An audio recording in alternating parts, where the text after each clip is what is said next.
So I often get asked this question a lot. What are the most important rudiments that I should learn? There are lots of rudiments out there. Where can I start from? I'm confused and all of that. So the truth is, I understand how frustrating this can be, and that's why today I'm showing you guys 3 of the most important rudiments you should learn if you're just starting out with learning rudiments.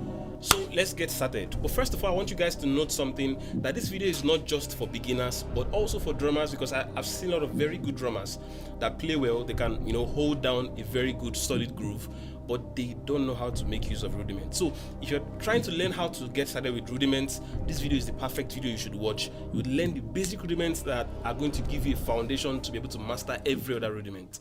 So the first 2 rudiments I'm teaching you guys today are more like the father and the mother of all the rudiments. Yes. So the first one is called the single stroke roll. You must have probably heard single stroke roll countless times. I'm going to show you guys how to do the single stroke roll, because so many people struggle with the single stroke roll. Lots of the pro drummers you love so much, they struggle with the single stroke roll. But I'll show you how to, get very good at it, but gradually. So this is what it sounds like.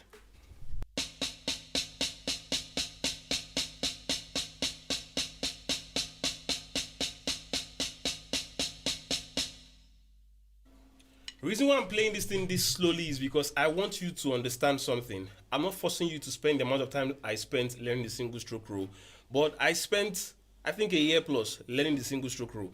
What's the reason for that? Because I would always advise, start from a slow pace. Don't be after the speed, be after getting the technique right. You get? Single stroke is can be very frustrating, because if you try to speed up, you begin to hear things like this. You get? But if you grow very gradually, you get a very sweet blazing speed of.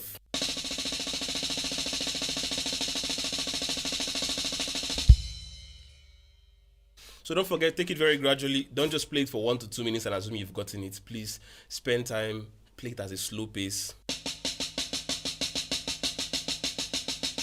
So if you can do this as a challenge, try to play it at a particular pace. Every day, 30 minutes. The next day, you add like 3 to 4 BPM. You get? Keep doing that progressively, very gradual. Any day you find yourself struggling, stay there. Don't force your way out of it. Spend your time. In a couple of months, you don't need to spend years like myself, because I was not consistent with it. You understand? In a couple of months, you get better with this thing. You understand? So now on to the second one we are learning, which is the double stroke roll.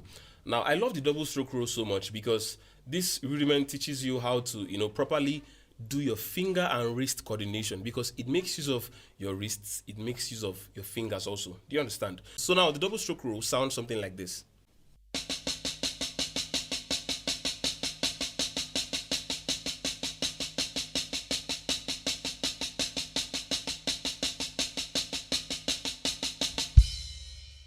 While I'm playing, please try to watch my hands. I'm making use of my fingers, and I'm also making use of my wrist. So if you watch my hands, the mistake lots of people make with the double stroke roll is they play a buzz roll. You must have heard this in my previous videos. I always emphasize on not playing a buzz roll. A buzz roll is it's basically a double stroke roll, but that has very low volume. And most times it's not useful, to be honest with you. So a double stroke roll should be practiced at the point where you can have power. This is how it should sound like.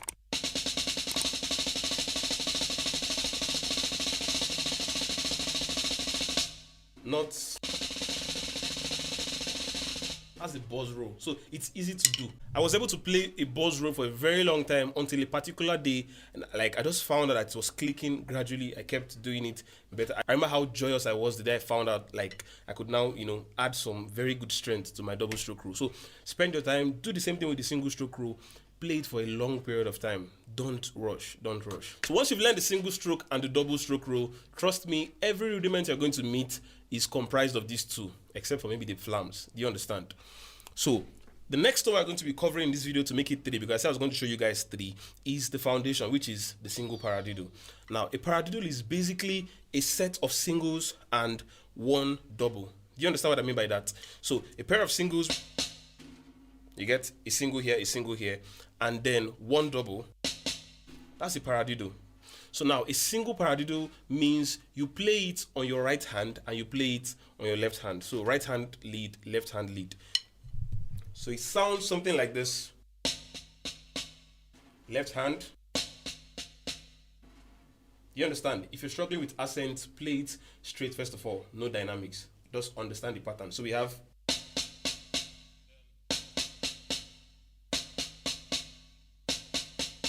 And you put two of them together and it sounds.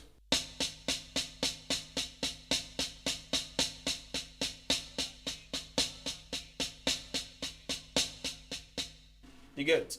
So if you want to take it a notch higher and try applying accents to it, your accent should be on the first note of each paradiddle.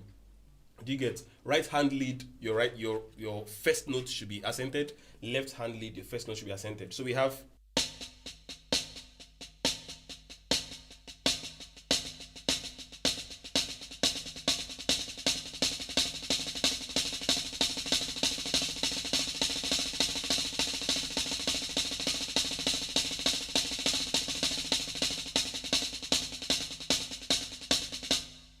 So you hear a lot of drummers use this to play crazy chops.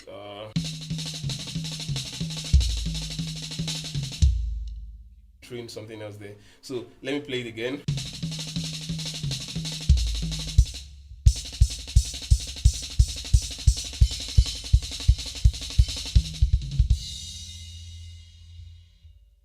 So like the other rudiments I stated earlier on, you need to be very patient. Don't forget, speed without control kills.